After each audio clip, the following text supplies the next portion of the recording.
friends, facing our fears, laughing through the chaos and drinking some beers. So here's to the laughs, the groans and the cheers, all the awkward moments, and we're still here. Cause in the end we're just doing our thing. It's our crazy life, oh, one more thing.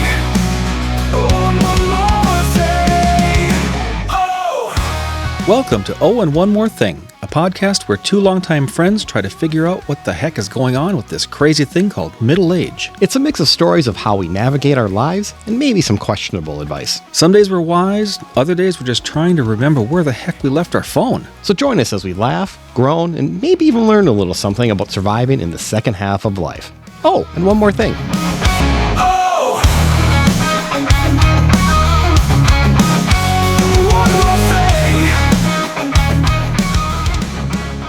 Hi, I'm Brian. Welcome to Oh and One More Thing podcast. Yo, I'm Rob. Yo, Rob. What's up, sugar?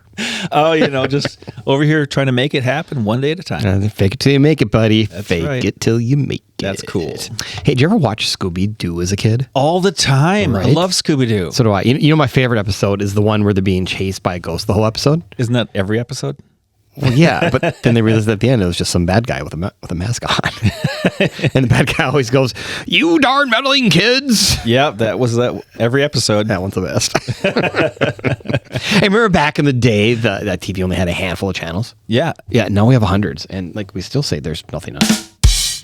But it's true. It's There is true. nothing. You can spend an hour just searching around for something you want to watch. Yeah. And then you've wasted a whole hour and you still have nothing to watch. But it's even harder now because, a couple of years ago you had cable and you just kind of flip to the guide and go, "There's nothing on, da. Now you've got 10,000 different streaming services. Now you literally you need to know what streaming service stupid shows on that you want to watch. Right. It's probably easier for you because you can watch sports. Well, yeah, sports. So you got sports to always fall back on and watch something. Right. I'm like, I don't like sports. We all know that. Right. So that I can't find anything to watch. So I just kind of do the searching, give up, walk away. Walk away. I just default to a couple shows like nonstop. Like there's nothing on. Big Bang Theory comes on. Yeah, Big Bang. That's it. That's all you need. We pretty much watch that every night. Yeah, me too. Every day, Yeah. I guess. So speaking of watching TV from back in the day, there were some really good TV commercials and jingles that stick in your head to this day, like a bad earworm. Yeah. Why can I remember a commercial from 40 years ago, but like I don't remember what I did yesterday?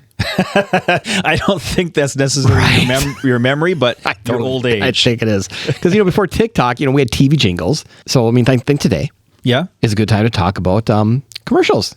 Awesome. The ones that shaped our Saturday mornings and stuck with us for decades.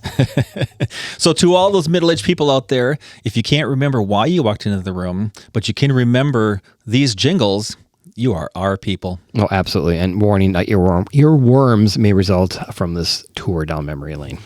All right. This is cool. All right, here we go. Okay. One of the first jingles that comes to mind, for me at least, is Oscar Mayer. Do you remember it? Oh, I absolutely remember it. My baloney has a first name. It's O-S-C-A-R. My baloney has a second name. It's M-A-Y-E-R. Oh, I love to eat it every day. And if you ask me why, I'll say, 'cause Oscar Mayer has a way with B-O-L-O-G-N-A. Oh my gosh, that is so cute. But I remember every word of that to this day. Oh, every word. I still can picture the kid singing it, sitting there eating the sandwich, kicking his feet. Fishing on the end of the dock. Fishing, yes. Little curly hair guy. Yes. Oh, that's so funny. It's so funny. Yeah. But that one just sticks in your head. right. This effective 1974 jingle outlasted its campaign for Oscar Mayer baloney. If you say, "My baloney has the first name" to someone who watched television in the 70s or the 80s, they may not be able to resist responding with, It's O-S-C-A-R. There you go. You have to. The famous jingle did more than teach the world how to spell baloney.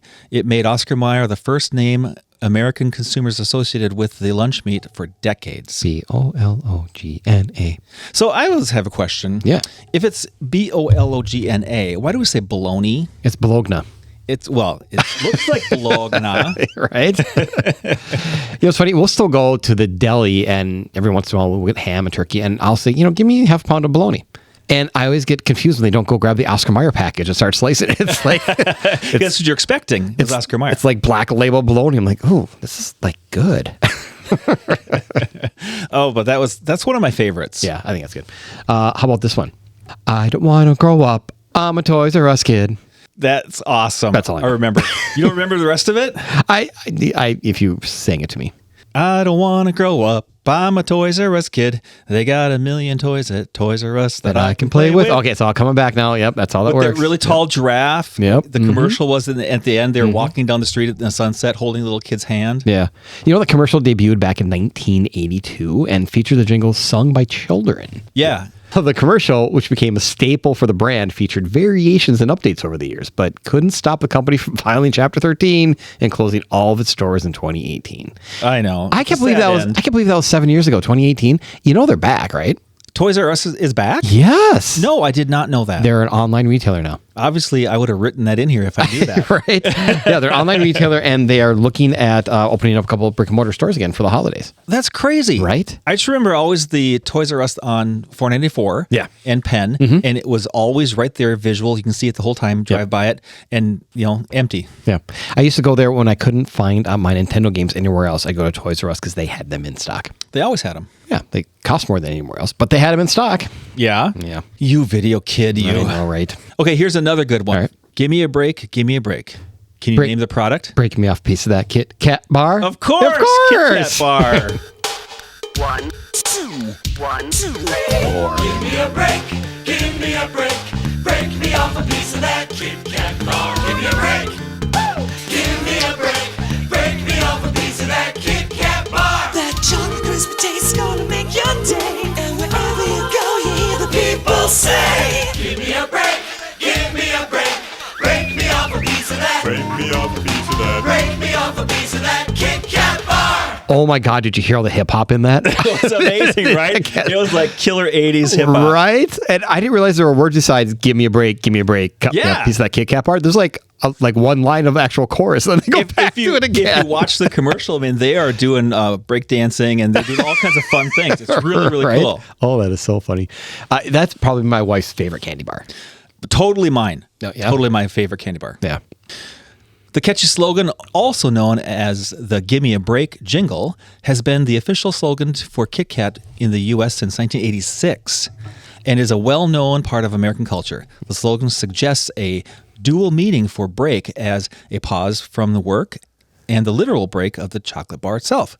The catchy tune was initially intended to be a throwaway song, but became a massive hit after winning focus group testings in 1986, significantly boosting the brand's popularity. The jingle became an earworm deeply embedded in American pop culture and is considered one of the most effective confectionery advertising campaigns. Its success led to a significant increase in demand, requiring the construction of a new Kit Kat factory. Okay, they had to build a new factory because of the song. They had to build a new factory because it was that catchy. Oh my gosh. I mean, that's amazing, right? Oh, absolutely it is. That's what advertising can do for you. Right? But I remember when I eat a Kit Kat bar, and I know my kids get nuts over this. They get so upset. I will not break it apart. I will eat it just in one big chunk. You're eating it wrong. What are you doing? What I'm told all the time, but I'm like, I will not form to consensus. I'm going to be my own person. You can't make me listen to the man. I'm doing my own I'm thing. going to bite that thing 2 sticks at a time. Oh, that's funny.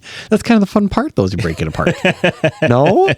It can be, but it melts in your hand. Do you stray from the original, or do you find other flavors you like? I don't typically stray from the original flavor. Okay. I'm sure they make a peanut butter one because our last episode we talked a lot about peanut butter. We snacks. did talk about peanut butter. I have to make a peanut butter. Let's look Kit for Kat. one. I will. I know they make a white chocolate one. I have seen that. Yep. Always at Easter. Oh, yeah. Yeah, Easter. It's Easter. Yeah. Yeah. Mhm. Okay, so here we are. You know what time it is, right? What time is it? It's the spring green time. It is time for the Spring Green Minute, and this time we're going to talk about dormant turf. What? I know, right? So last week we talked a little bit about overseeding, and we are in October now, and it's a little late to seed, but we also talked a little bit about dormant turf, so I thought we'd talk a little bit more about that, kind of what that means and what it does for your yard. So not a bad thing. So as we get into the colder weather, the lawn just basically just goes to sleep, more or less. Oh, just like me. Just like you. Just gets tired and just goes to sleep. I thought that was age. Nope, turns brown, just kind of hangs out, and it goes dormant for the winter. And then as soon as that frost comes out of the ground and it warms up again in the spring, it'll pop back to life. So that's dormant turf. That's dormant turf. okay. Okay. The key with dormant turf is you really don't want to do a lot to it. So this is more from coming out of the spring. If you have a heavy snow, and especially around your driveway and sidewalk where the snow gets really matted down, you get what's called snow mold. And the grass looks like it's got almost like spider webs and mushy in it and whatnot. People want to get out there right away and rake it up and fluff it up. You're going to rip up your grass because it's basically the grass is laying there just hanging out. The root system isn't active, so it's just kind of laying there. And if you start raking it, you're going to rip it up and you're going to strip up all of your grass. There'll be nothing left. Okay, good to know. Don't rake my grass in the spring. Yeah, you can rake it once it starts to grow. Well, yes, you can rake. Once it starts to grow, it turns green, you can get about a mow in, then you can start to rake it. That's fine. But other than that, dormant turf, just kind of leave it alone. Let it be dormant. Awesome. All right. Good tip. All right. All right, so how about this one? Sometimes you feel like a nut. That's Almond Joy and Mounds candy bars. Yes! And sometimes you don't. I love those candy bars. Again, sounds like coconut. Ew. No, it's delicious. I'm not a coconut fan. Should we listen to the jingle? I want to hear it. Sometimes you feel like a nut, sometimes you don't. Almond Joy's got nuts, Mounds don't.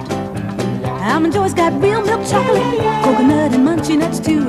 Mounds got deep dark chocolate and chewy coconut. Ooh. Sometimes you feel like a nut, sometimes you don't. Peter Paul, Almond Joy's got nuts, Peter Paul, Mounds don't. Because sometimes you feel like a nut, sometimes you don't. All right, I like the yeahs. I love that. It just brings so much joy. It does, even though I can't stand those. I like the commercial. I love the commercial and I love the candy bars. Yeah. So the iconic Almond Joy and Mounds jingle, sometimes you feel like a nut, sometimes you don't. The television commercial first aired in January of 1997. Oh, so pretty early. It's pretty early, yeah. The Peter Paul Candy Company used the jingle to highlight the difference between Almond Joy, which contains nuts, and Mounds, which does not. Okay, now, as a kid, again, 1977, so I was 6. You liked coconut then? No, I hated it. But I could never figure out the difference. Like at 6, I couldn't comprehend the words of the jingle. Sure. And I couldn't, what's the difference? It's the same darn It's candy not the bar. same. It's I a know. different I kind of understand chocolate. that now. I'm an adult. I get it now. But back when I was 6, I'm like, I don't get it. Okay, well, Right? you should have ate them. And maybe I'd like coconut. So while the jingle was used in commercials throughout the 1970s and beyond, the visual style of the ads shifted.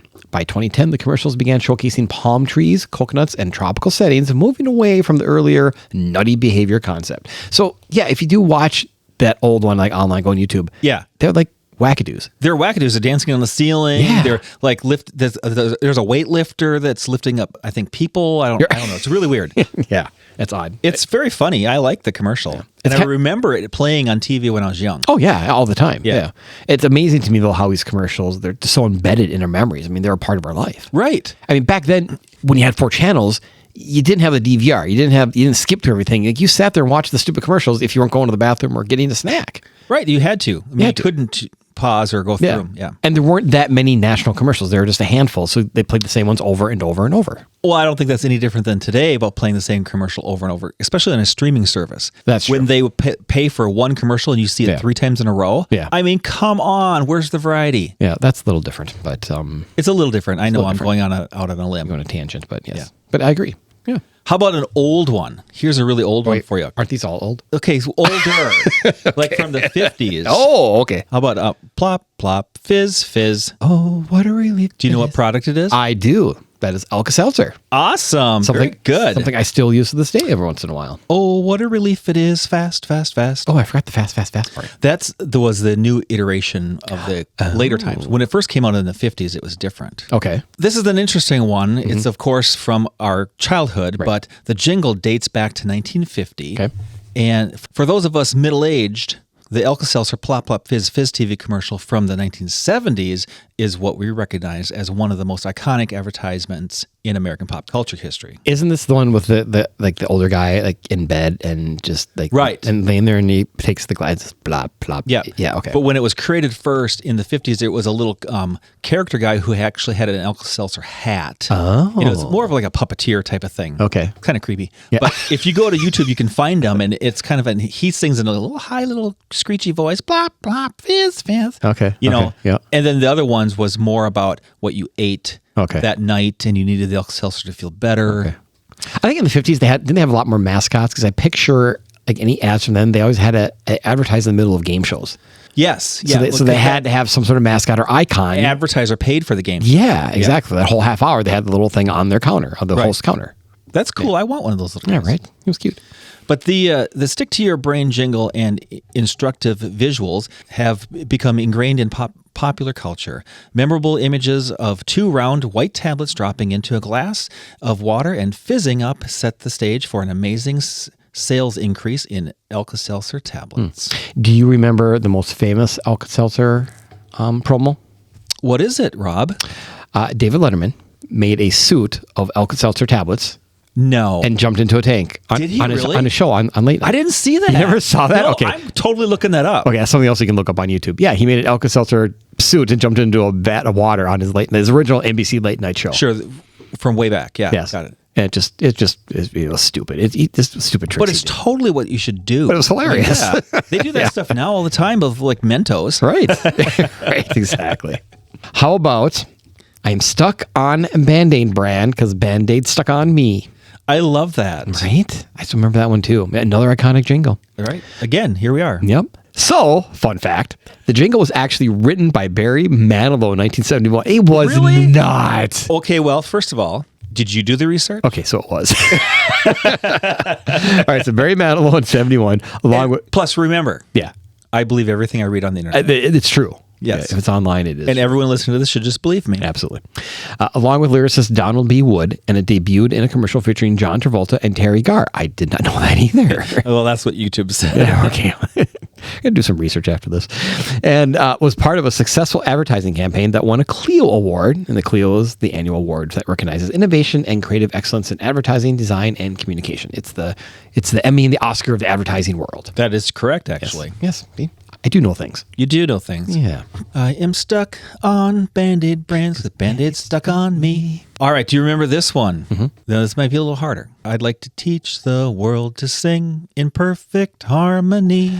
On a hillside, a bunch of hippy dippies Who is it for? holding a bottle of Coke. It's for Coke. I do remember that. You know what? They actually brought that one back a couple years ago. They refreshed it. And they actually made it like a Super Bowl commercial. Like, Oh, sure. like 3-4 years ago. Sure. That's kind of cool. Yeah. So it was a pop song originally known as True Love and Apple Pie. Really? Coke adjusted some of the words and added Buy the World a Coke in 1971, and it became a huge hit for Coke, and it became an actual released single. I had no idea it was an actual song before that, and they just made it their own. Yeah. Huh. It was. You can actually find it. It's a little bit, it's very similar, obviously, but, yeah. you know, Buy the World a Coke. Right. And it was dramatized by the show Mad Men, where Don Draper, the advertising executive, wrote and created the jingle, and it was prominently featured as part of the series. I do remember that now. I love Mad Men. It was near the end of the series. Yeah, you're right. I remember that now. Oh, funny. So I had a question when I was writing this. I'd like to Buy the World a Coke song. Did it ever make the music charts? I without knowing, I guess I would say it probably did. So I looked it up. Okay. And the original Coca-Cola jingle itself didn't make it on the top charts, but they did adjust the words a little bit. I'd like to teach the world to sing in perfect harmony, and that did actually go to number 1 in the UK and number 7 in the US in 1972. I think that's what I remember then. Okay.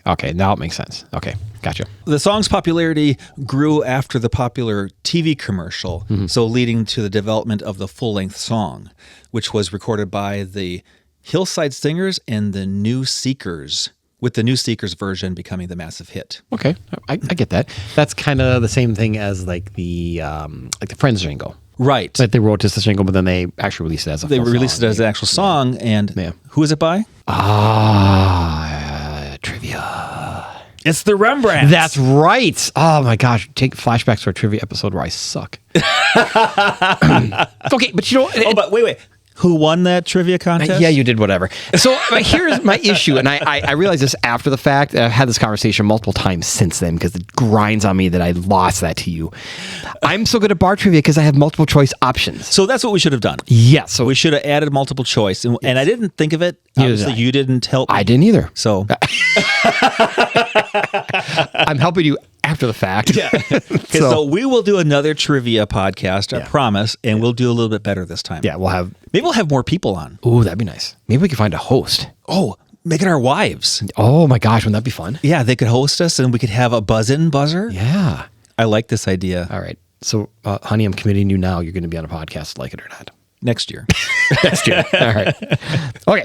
So I also remember there were some competitive jingles in the fast food area too. Yeah, I know. Do you remember them? Funny, I think I remember all of them. I thought you didn't remember the one that I liked the best. Which one did you like the best? Hold the pickles, hold the lettuce. Special orders don't upset us. All we ask is that you let us serve it your way. Okay, you're right. I don't remember that one, but I And who remember. was it for? I remember the conversation. It's for Burger King. Burger King. Yeah. Now, didn't I know somebody that worked there when he was a kid? Well, I was a little bit more than a kid, but yes, it was me. Yes, it was you. Okay, so is And- that why you know the song? Maybe. Okay, Maybe, but when I went, oh my gosh, when I went to research that, and it's all these gospel ladies singing this song, and I'm like, that is not what I remember. Right? I remember a much more upbeat version of it. Okay, so the song premiered, or the song came out when you started working there, right? No, I was not working there in 1974. Oh, it came out in 74. I was working there in maybe 1984. There you go. All right. Okay, so the Hold the Pickles, Hold the Lettuce came out in 74. It's part of Burger King's Have It Your Way campaign, which is funny. That's still their campaign today. It's still the same campaign, but they've Yeah. changed it up a bit. Yeah. So the campaign emphasized customer customization with the full lyrics like you just saying, hold the pickles, hold the lettuce, special orders don't upset us. This iconic slogan and accompanying jingle helped Burger King differentiate itself from competitors by highlighting its commitment to making burgers according to the individual customer preferences. So that was a thing, on your menu board, because I was always taking the orders, you could actually choose all the things they wanted on there individually, and then you'd make them. Right, nice. So the upbeat and friendly tone of the jingle, combined with its melody, helped it become easily recognizable and remembered, unless you're like me and had no idea. The Have It Your Way slogan with its jingle became a defining part of Burger King's brand identity for many years and was a key differentiator against rivals like McDonald's at the time. Yep. And then over time, of course, we know the jingle changed to be at BK, have it your way. You rule! I sing that every day at work. Do you really? I do. When somebody does something good, I'll walk away and go, BK, have it your way. You rule! You're so lame. I am so lame. I love it. I am so lame. But speaking of McDonald's, Yes. they will not be outdone. They had a jingle too. Do you remember what I it was? remember that one. I know you do. I can still sing it without even looking at the lyrics. You go. To all beef patty, special sauce, lettuce, cheese, pickles, onions on a sesame seed bun. Huh. And that came out also in 1974. Really? So they were competing against each other. Of course, we all know that. Yeah. Which continues with, well, you just said it, pickles, onions on a sesame seed bun. Right. The jingle became a well-known culture reference and was even used in the later McDonald's promotions, sometimes with a challenge for customers to recite the entire slogan quickly for a free Big Mac. I remember that. I remember that campaign. Mm-hmm. And I don't think it lasted very long, did it? No, I think they went out of business. Well, I mean, I'm sorry, we're giving away free shit for just singing a song. I mean, come on. Who wouldn't memorize the song, right? Right. Yeah. So I remember this. So although that spot only ran for a year and a half, the jingle has endured in pop culture to this day, which is probably why I remember it. Right. At the time, the sensation even had some franchises offering free Big Macs during the campaign. See, there you go. Offering free Big Macs during the campaign, run to any customer who could recite the phrase within a specified time, causing some New York locations to run out of hamburger buns. So we know why they stopped doing it. Oh, yeah. I mean, you can only give away free stuff for so long. That's right. Come back to roost. So I got one more. Mm-hmm. It's probably more of a, not as much as the did you know as much of a do you remember. Okay. The Frito Bandito. Hmm? The Frito Bandito debuted in late 1960 as a mascot for the Frito-Lay popular corn chip snack, Fritos. Fritos had a mascot. Fritos had a mascot. Totally don't Now, it's a little bit, maybe slightly before your time. Okay. But the sombrero-wearing, twirled mustache character seemed to delight fans as he cropped up in commercials with his own theme song, sung to the tune of a traditional Spanish folk song, Cielito Lindo. And a trademark accent voiced by veteran actor Mel Blanc, famous for voicing various Warner Brothers characters, including Bugs Bunny. Yeah, I think I see where this is going, but okay, keep going. Yep, I know, right? The Frito Bandito spoke broken English and robbed people of their Fritos corn chips. Oh, good Lord. Which was a reference to the Mexican bandit stereotype in Western movies. The Frito Bandito first aired in 1967 and was later banned in 1971 for its racist nature. You think? I'm surprised it took them 4 years I know, to figure but that out. You still want to hear it, right? Oh, absolutely. Okay. I heard you want to be a Frito Bandito like me. You do? Then you must sing the Bandito song. Let's sing together. You just follow the bouncing Fritos corn chips bag.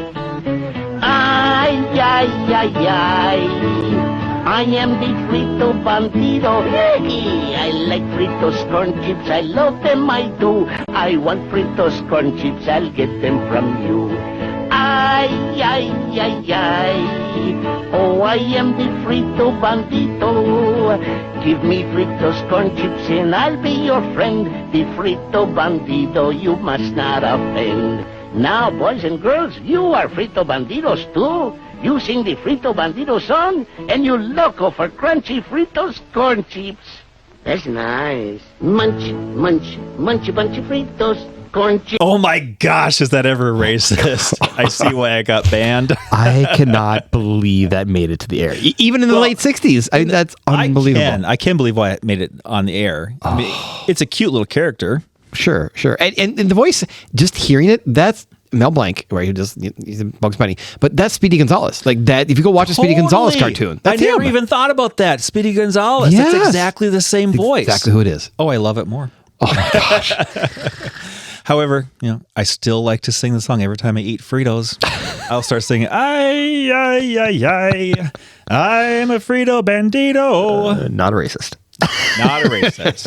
Wow. But I do like to sing Frito Bandito. That is hilarious. All right.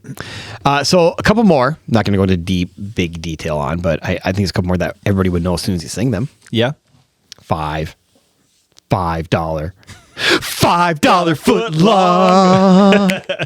Come on, everybody knows that Subway, right? Subway. Oh my God, that promo lasted forever. Yeah, I know. It's still occasionally on TV. Well, now it's like $7. $7 foot long. Inflation. Yeah. How about they're magically delicious? Oh, absolutely. Lucky Charms. This goes back to our last episode about breakfast cereal. Yeah, but they didn't make your poop pink. Well, as far as I know. But you couldn't have a cereal without a mascot and a song to go with it. That's right. Growing up in the 80s, you had to. Okay, this next one is real. The lyrics are really, really hard. Okay, I'll put my thinking cap on. Meow, meow, meow, meow, meow, meow, meow, meow, meow, meow. What is that for again? Gee, I wonder. Oh, yeah, Meow Mix. I do remember those commercials are cute, though. They were cute. The little singing cat, yeah. And I think it had a little bouncing ball that followed the meows. Right, yeah. Now, you're a huge Office fan, too, right? Obviously, huge Office fan. You know, a theme song that came from The Office. I don't know. I want my baby back, baby back, baby back. That came from The Office? No, it came from Chili's, but... I know. Gosh, come on. But it was on The Office. It came from Chili's. Baby back ribs. That's right. How about this one? The best part of waking up is Folgers in your cup. I remember that one. It was always tearjerker type commercials. Oh, always. There's always a dad coming home from a long trip and Yeah. driving the semi in the winter that went into the ditch. No, that's a country song by Alabama. Yeah. That's not this song. But they're always sad. I know you like the next one. Okay. Clap on, clap off, the clapper. The clapper. What is it for? It's for your light switch. The light switch. It's for the clapper. Yeah, and I it was, know. yeah, it's and funny. The clapper always reminds me of the "I've fallen, I can't get up" lady. It does, doesn't it? Two totally different Yeah. commercials, but I still hear it going. I've fallen and I can't get up. I love it when you imitate. I know, right? How about where's the beef? Where's the beef? That wasn't a jingle as much as it was old lady. Who's it for? Wendy's. Yeah, there you go. Thank you. Yep, that was Clara was her name. Clara. Clara. Where's the beef, Clara? Where's the beef? How about chia? I wonder what that's for. Have you ever had a chia pet? I have, and they suck. Do they? Well, I probably didn't do it right. So I would like to get the Bob Ross chia pet Sure. so his hair can keep growing. Right. They still, it's a Christmas thing. I guarantee it's the middle of It'll be October. out, for sure. Within the next 2 to 3 weeks, there will be Chia Pet commercials on the air. Now that I said it out loud, my kids are probably going to get it for me. Probably, yeah. See, you curse yourself. But what's the new and trendy this year? It's going to be, it's going to be like a K-pop character or Taylor Swift or... Oh, that'd be funny. Taylor Swift on a chia pet. Right. They did Mandalorian a couple years ago. Or Did they really? The baby, the Grogu. Okay. Yeah. Yeah. So they're very trendy. Well, I think that's it for now. I thought that's all we've got. That was pretty good, though. It was good. I enjoyed it. Yeah, It I was tripped fun. down memory lane. I really liked the racist Frito Bandito song. That was the best. You just calm down now. Calm down. No, I think some of these were great, and They were. and the memories they brought back, I love it. Yeah, It's that was fun. cool. That was fun. Hey, everyone, as always, please follow us on the socials at Oh, and One More Thing Pod on Facebook and Instagram for highlights and news of our upcoming shows. And if you have any show ideas for us or just want to give us some feedback, send us an email at ohandonemorethingpod@gmail.com. We'd love to hear from you.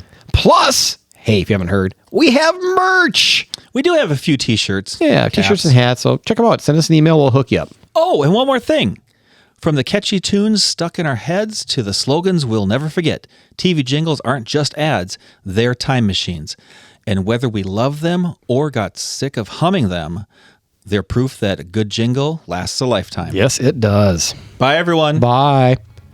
BK, have it your way. You rule!